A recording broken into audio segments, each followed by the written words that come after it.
અને ક્ષત્રિય ઠાકોર સેનાના અધ્યક્ષ અલ્પેશજી ઠાકોર સાહેબને વિનંતી કરું કે સાહેબ આવો અને આપ આપના તેજાબી વક્તવ્યથી આ સભાને કર્મલ જોશીથી ભરી દો. હલો, બોલો ભારત માતા કી. ભલા માણસ, ગામડાના લોકો ચોખ્ખો ખોરાક, ચોખ્ખું ઘી દૂધ, ચોખ્ખી આબોહવા, તમારા અવાજમાં કરંટ હોવો જોઈએ. બોલો ભારત માતા કી. અવાજ ગાજવો જોઈએ. બોલો ભારત માતા કી. આજની આ સભાની અંદર ઉપસ્થિત ગુજરાત સરકારના કેબિનેટ મંત્રી, આપણા ધારાસભ્ય મુરબ્બીભાઈ શ્રી બળવંતસિંહજી રાજપૂત સાહેબ, આપણા ભારતીય જનતા પાર્ટીના પ્રદેશ ઉપપ્રમુખ ભાઈ શ્રી નંદાજી, આપણા સમાજના ભામાસા રોહિતજી ચંદુજી ઠાકોર, રબારી સમાજના આગેવાન ભાઈ શ્રી મનુભાઈ રબારી, આપણા જિલ્લા પ્રમુખ ભાઈ શ્રી દશરથજી, અમારે ઠાકોર સેનાના પ્રમુખ ભાઈ શ્રી જીવાજી, અને જેના પ્રસંગે આપણે બધા એકત્રિત થયા છે, જેના વરઘોડાની અંદર આપણે બધા નાચવા આવ્યા છે, એવા આપણા ઉમેદવાર ભરતસિંહ ડાભી સાહેબ એકવાર જોરદાર તાળીઓ પાડી. દોસ્તો, બળવંતભાઈએ અને ભરતસિંહભાઈએ જે કામો કર્યા છે, સરકાર અને સરકારની યોજનાઓ લોકો સુધી પહોંચાડી છે, એનો હિસાબ તમને આપ્યો છે. હું તો અપીલ કરવા આવ્યો છું, વિનંતી કરવા આવ્યો છું, અને અપીલ અને વિનંતી એટલે કરવા આવ્યો છું કે આજે જે લોકો ભ્રમણા ફેલાવે છે, અફવાઓ ફેલાવે છે, એવું કહે છે કે આ નથી મળ્યું, ફલાણું નથી મળ્યું, ઢીકણું નથી મળ્યું, ત્યારે ભારતીય જનતા પાર્ટીના છેલ્લા 30 વર્ષના શાસનના લેખાજોખા, છેલ્લા 10 વર્ષનું નરેન્દ્રભાઈનું શાસન, આનો હિસાબ લઈ તમારી વચ્ચે આવ્યા છે. અમે આ કોઈ એક બે દિવસ તો હિસાબ નથી, અને હિસાબ એટલે લઈને આવ્યા છે કે અમારી જોડે કરેલા કામોનું ભાથું છે. યાદ કરો, આ ગામડાની આપણે શું દશા હતી. આ ગામની અંદર રોડ રસ્તાના શું ઠેકાણા હતા, પાણીની શું વ્યવસ્થા હતી, ગામની સુખાકારી, ગામની સગવડો કેટલી હતી, યાદ કરવું પડે.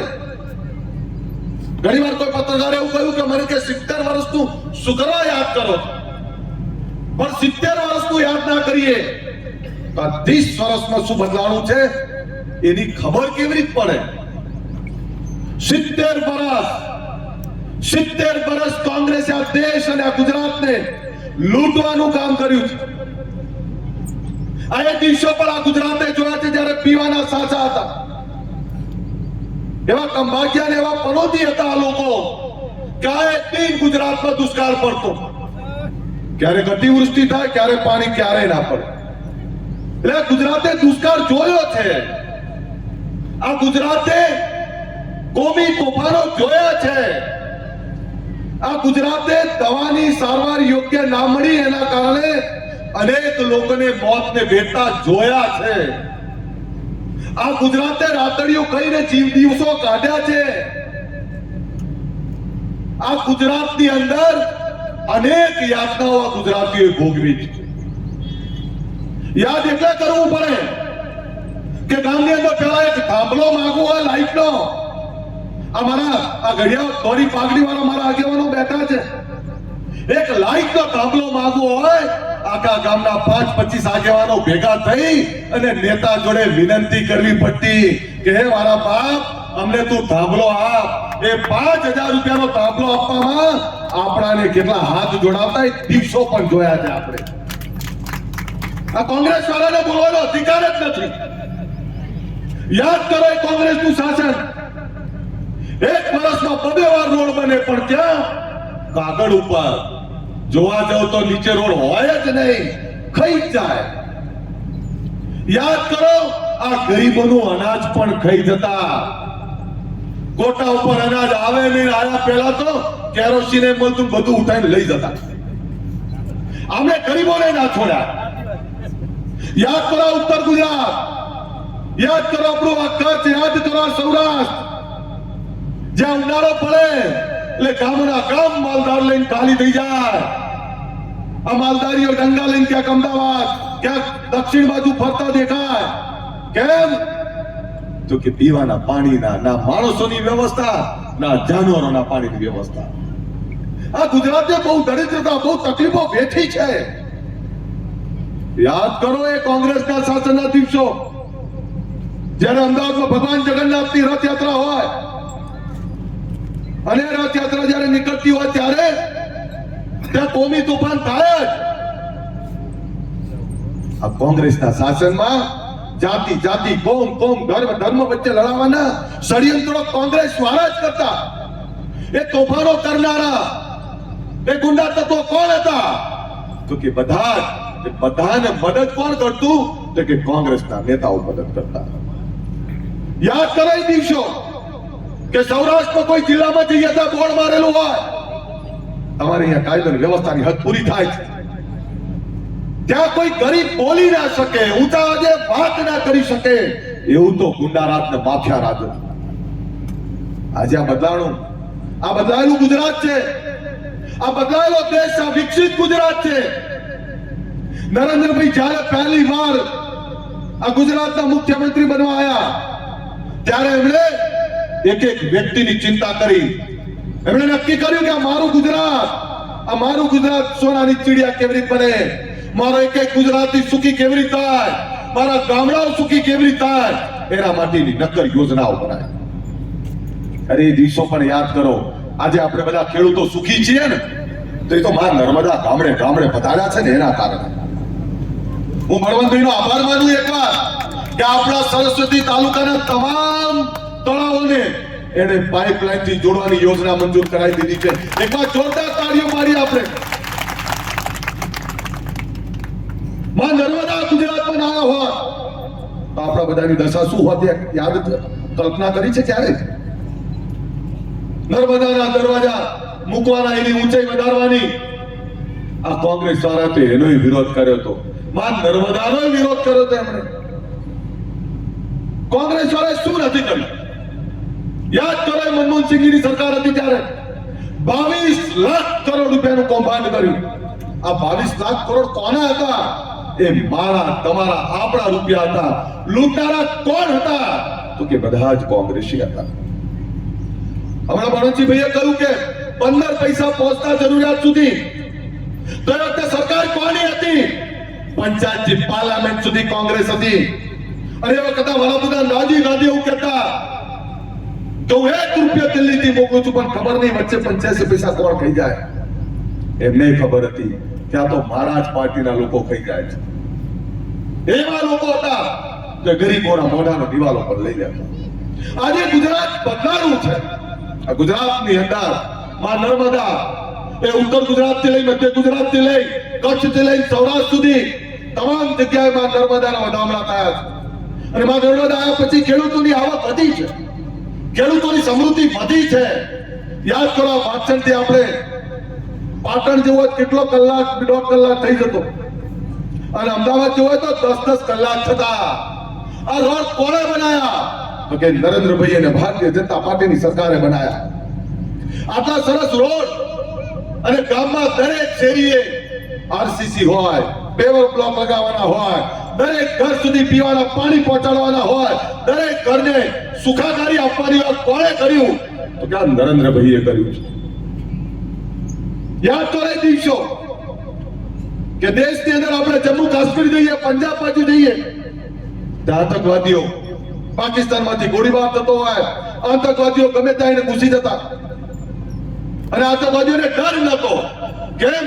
કે કોંગ્રેસના શાસનમાં સરહદ ઉપર બેઠેલો એ આપણો સૈનિક, એને એક બુલેટ ફોડે તો એનો હિસાબ આપવો પડતો. દિલ્હીની સરકાર હિસાબ માંગે કે આ બુલેટ ક્યાં ફોડી? સૈનિકોની અંદર બંદૂકો આપી પણ ગોળીઓ ના આપી. નરેન્દ્રભાઈ બેઠા 56 ની છાતી વાળા, એમણે કહ્યું સરહદ ઉપર મારા સૈનિકો બેઠા છે, અને ગોળીઓ શું તોપો ફોડો, કોઈ હિસાબ નહીં મળે, કોઈ હિસાબ માંગવામાં નહીં આવે, એવી છૂટ આપ્યા લશ્કરને આપીને. એટલે આજે આતંકવાદીઓ ભારત સામું જોઈ નથી શકતા. પાકિસ્તાનના ઘરમાં જઈને ઘૂસીને આતંકવાદીઓને મારે છે. એ નરેન્દ્રભાઈની વાત કરવા માટે તમને આવ્યા છે. વાદે કરવા માટે આવ્યા છીએ કે નરેન્દ્રભાઈ આવ્યા પછી જ્યારે નરેન્દ્રભાઈ પહેલી વાર આ દેશના વડાપ્રધાન થવા જઈ રહ્યા હતા ત્યારે એમણે કહ્યું હતું કે દેશની તિજોરીનો ચોકીદાર બનવા જઈ રહ્યો છું. આજે ખબર પડે છે.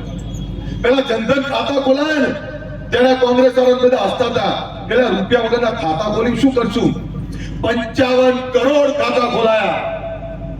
અને જે જરૂરિયાત છે એ ચાહે ખેડૂતોની સોની એમના ખાતામાં પૈસા નાખવાની વાત હોય, ચાહે વિધવા બહેનોના ખાતામાં પૈસા નાખવાની હોય, ચાહે વિદ્યાર્થીઓની હોય, અને સરકારની કોઈ પણ યોજના હોય, સરકારની કોઈ પણ યોજનાના નાણાં કોઈ વચેટિયાના હાથમાં નથી જતા, સીધા એ જરૂરિયાતવાળાના ખાતામાં જાય છે. એવો પારદર્શી ભ્રષ્ટાચાર વગરનો વહીવટ એ નરેન્દ્રભાઈ આપ્યો. નહીં તો કોંગ્રેસના શાસનમાં શું ખબર છે? નેતા તો લૂંટે, એમના છોકરા લૂંટો આવી જતા. આજે નરેન્દ્રભાઈ આપણા બધા પરિવાર માને છે. એવું કહે છે કે ભારત મારો પરિવાર છે. અને આપણો ભારત જ્યારે પરિવાર હોય ત્યારે વિનંતી કરવા આવ્યો છું કે નરેન્દ્રભાઈ આ દેશનું માન વધાર્યું છે, આ દેશની ઇકોનોમી, આ દેશનું નાણું મજબૂત કર્યું છે. કોંગ્રેસના શાસનમાં આપણે 13મા નંબર હતા વિશ્વમાં, આજે 5મા નંબર પર છીએ. એવું કહેવાય છે કે 2027 સુધીમાં વિશ્વની 3જા નંબરની આર્થિક અર્થવ્યવસ્થા મજબૂત આપણે આવીશું. આ કોઈ નાની વાત નથી દોસ્તો. નરેન્દ્રભાઈ ખૂબ કામ કર્યા છે, ગુજરાત સરકારે પણ ખૂબ કામ કર્યા છે.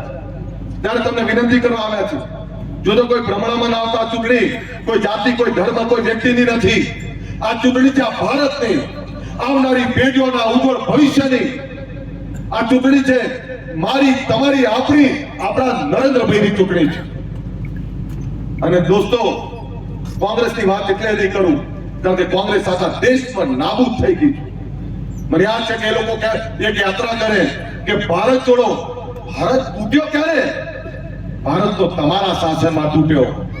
આ જમ્મુ કાશ્મીરની અંદર જોયું તું કે એક દેશના 2 ઝંડા હોય, એક દેશના 2 સંવિધાન, 2 નિયમો હોય. નરેન્દ્રભાઈ અમિતભાઈએ નક્કી કર્યું કે આ નહીં ચાલે. 370 ની કલમ દૂર કરી આજે આપણું મસ્તક છે જમ્મુ કાશ્મીર. અને જમ્મુ કાશ્મીર આજે ભારતનો અખંડ અંગ બન્યું છે. એ નરેન્દ્રભાઈ અમિતભાઈના કારણે બન્યું છે. કોંગ્રેસે તો દેશને તોડવાનું કામ કર્યું. ભારતીય જનતા પાર્ટીને નરેન્દ્રભાઈ આ દેશને જોડવાનું કામ કર્યું છે. દોસ્તો, કેટલાક લોકો જાતિના નામે, ધર્મના નામે બધી જ રાજનીતિ કરવા આવશે. મને તો ઘણીવાર કમનસીબી એ થાય કે આખા ગુજરાતનો ઠાકોર સમાજ એક કરું, એ ગમે તે હોય, મારા 52, 42, પાલવી, પારિયાર, બધા ચુવાડિયા, બધા ઠાકોરોને એક કરું. ચૂંટણી આવે પહેલા પાછા આવી જાય બધા કે ભાઈ આ તો પાલવી છે, હું 52, 42 છું. શું કરવા સમાજના વાળા પાડો છો રાજનીતિ માટે, તમારી સસ્તી રાજનીતિ માટે? આ સમાજને એક કરતા વાર લાગી છે. આ રાજનીતિ ના કરો. આ રાજનીતિથી તમને કઈ નહીં મળવાનું અને સમાજને કઈ નથી મળવાનું. અને ભૂલી જજો, મનમાં શંકા કુશંકા ના રાખતા. આ દેશની અંદર 400 પાર સાથે કમળ આવવાનું છે. કોઈના મગજમાં શંકા કુશંકા તો કાઢી નાખજો. એક તો જીતી ગયા 25 માં કમળ ખીલવાનું છે, એમાં કોઈ શંકા ના રાખતા. આ ક્યાંક તમને તમારા ગામમાં કદાચ એવું કંઈક લાગતું હોય, ક્યાંક તમને તમારા વિસ્તારમાં કંઈક નાનું મોટું લાગતું હોય, પણ આ ચૂંટણી નરેન્દ્રભાઈની છે. એક ઘર, એક વ્યક્તિએ નક્કી કર્યું છે. તમામ સમાજ, તમામ જાતિ, તમામ ધર્મના લોકોએ નક્કી કર્યું છે કે આ ચૂંટણીમાં નરેન્દ્રભાઈને જીતાડવાના છે.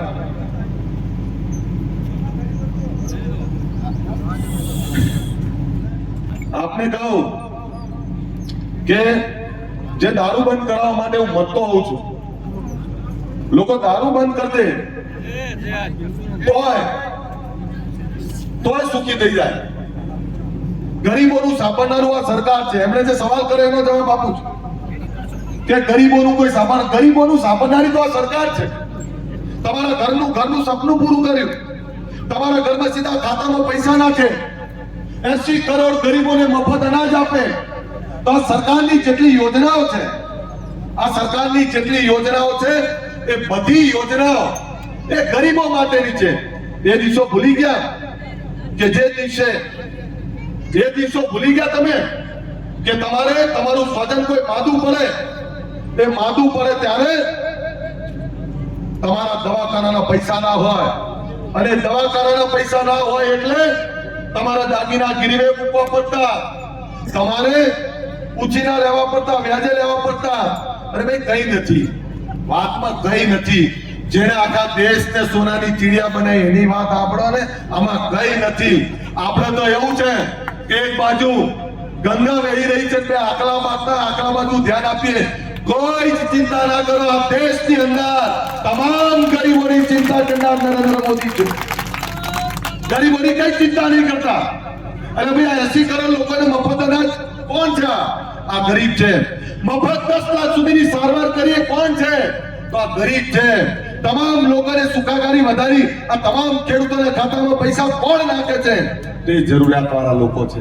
એટલે આપને વિનંતી કરવા માટે આવ્યો છું કે દોસ્તો, કમળને જીતાડજો. અને કમળને જીતાડજો, ક્યાંય આડાવડા થવાની જરૂર નથી. 7મી તારીખે મતદાન 12 વાગ્યા પહેલા ખૂબ મોટી સંખ્યામાં મતદાન કરો.